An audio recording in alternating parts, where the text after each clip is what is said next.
Hello children, welcome to online classes of Bishop Johnson School and College. I am Mrs. R. Gupta.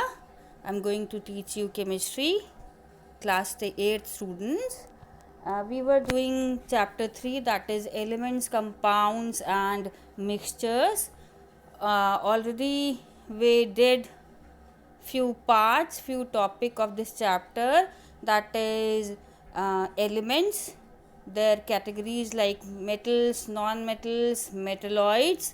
After that we did compounds and mixtures. Right, now we are going to the next part of the chapter, in which we are going to discuss about the methods by which we can separate mixtures. Okay, so before starting this part, the separating methods or techniques by which we can separate mixtures, we are going to discuss first of all what type of mixtures we have.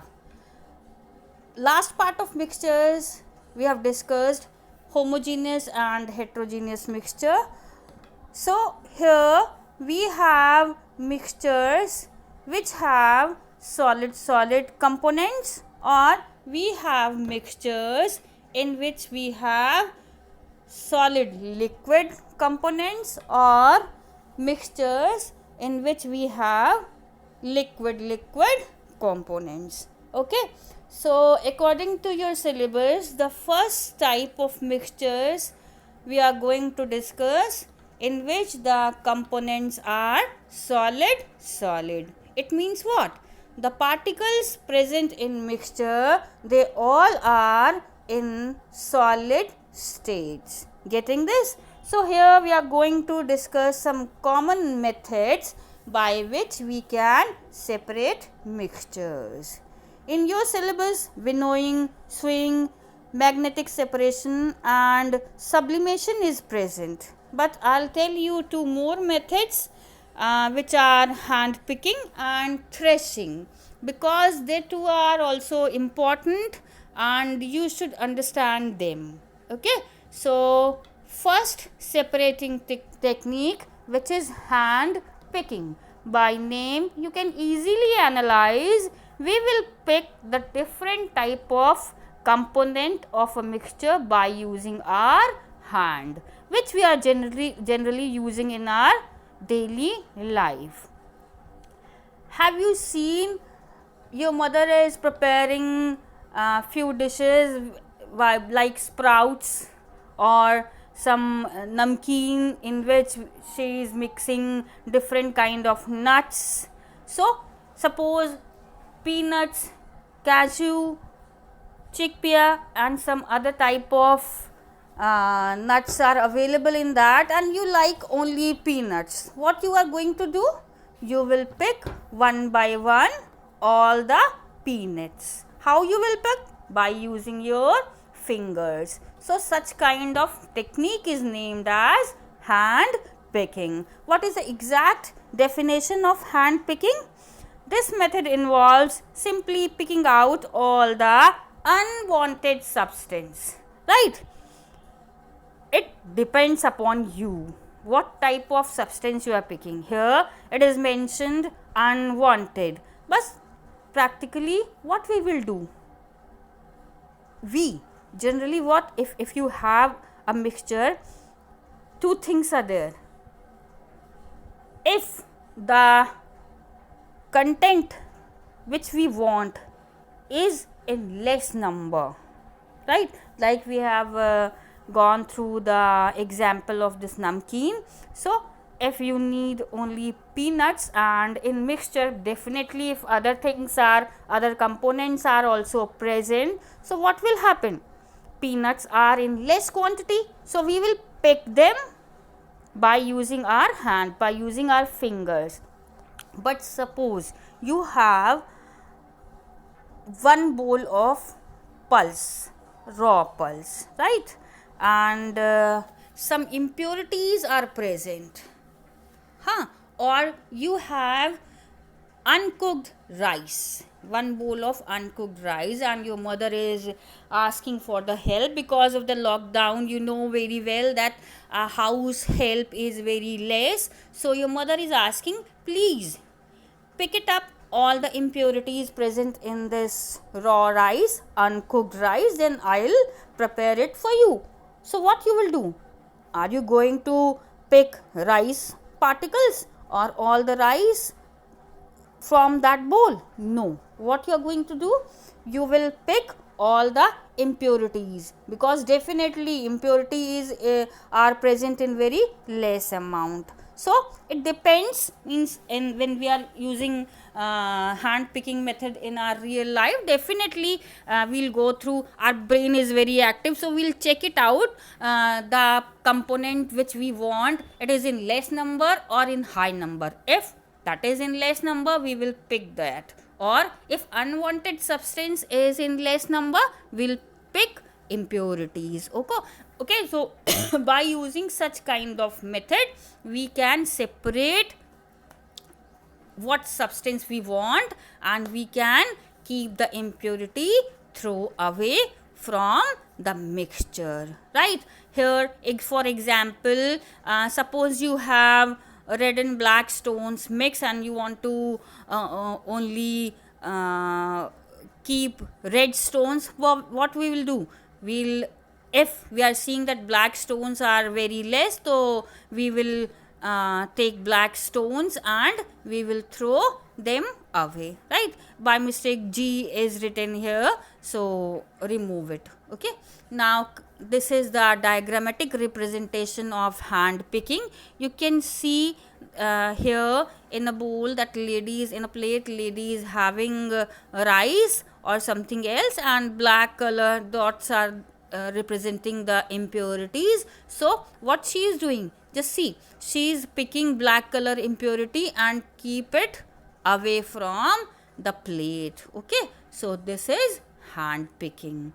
Now come to the next topic of this chapter, that is it is not present in your syllabus, but we are discussing, that is threshing. This method is mostly done during the harvesting of crop. Those children who belongs to the rural area, they know this method. Normally the stacks of grain are dried once it is harvested. Then what they are doing, the grain is then separated from the stack and grounded into the floor by beating the dry stacks to shake of the dried grains. What they are doing, they are creating stacks of grain in which impurity is also there, और उसको क्या करते हैं बेटा, they'll beat them. So what will happen after the beating? Dry stacks are separated and the grain particles are separated. See the diagram like this. We can use threshing method, and just see dry stacks the man is having, and if he'll beat, what will happen? Here you can see the grains are separating from the stack. Okay, now the next topic, that is winnowing. When the grains are collected from the process of threshing. Now grain is collected from the process of threshing, but still it is having a different kind of impurity which is named as husk. Like if you have seen wheat, then you know about the stack in which the wheat grains are present, and they'll cover by this husk particles. Okay, so before converting wheat into flour, these husk particles are also removed from this mixture. Okay, so this husk are blown away by the strong wind when the farmers drop the mixture from a certain height to ground. Why? Because the husk is lighter than the grain particles. So like this, husk is also removed from grains. Just go through the diagram, you can easily understand now. The mixture which is collected by the process threshing, now stack is removed. The main impurity is removed, but grain and husk is present together. So like this, what will happen? The husk is also removed from the grains, and we will get the grain by which we can convert it into flour. Okay. Now sieving, this is the next method of separating solid mixture, in which sieving is done to separate mixtures that contain substances mostly of different sizes. The mixture is passed through the pores of the sieve. All the smaller substances pass, and what will happen? Smaller are passed and bigger one will retain. Okay, so like this we can separate solid and both the particles are solid, but small and bigger particles we can separate. Like, just go through the diagram, you can easily understand. Definitely your mother is following this process to clear the flour which is having sometimes some kind of impurities. Okay. Now come to the next topic, that is magnetic separation. The name denotes the separation by using a magnet. It generally applies to the mixture which is having any content which is having magnetic properties. Like, you have a mixture in which iron particles are present. What you are going to do? You will take a magnet and place it in the mixture and just rotate it. What will happen? All the iron particles will stick upon the magnet. So it's quite useful, the mixture, those who have any kind of particles which have magnetic properties. Okay, just go through the diagram like this. We can separate the iron particles. Okay, powdered ore we are placing, and electromagnets are used. Just go through the arrows. Electromagnets, what they'll do, these tiny particles, they are coming to the electromagnets, and by the electromagnets the magnetic particles are separated from non-magnetic particles. Now come to the next part of these techniques, that is sublimation. Sublimation is exactly what? Sublimation is a process by which solid state converts into gas without the intermediate state liquid. Right? Already we did it in previous classes, so just recall it. Example is naphthalene ball or camphor.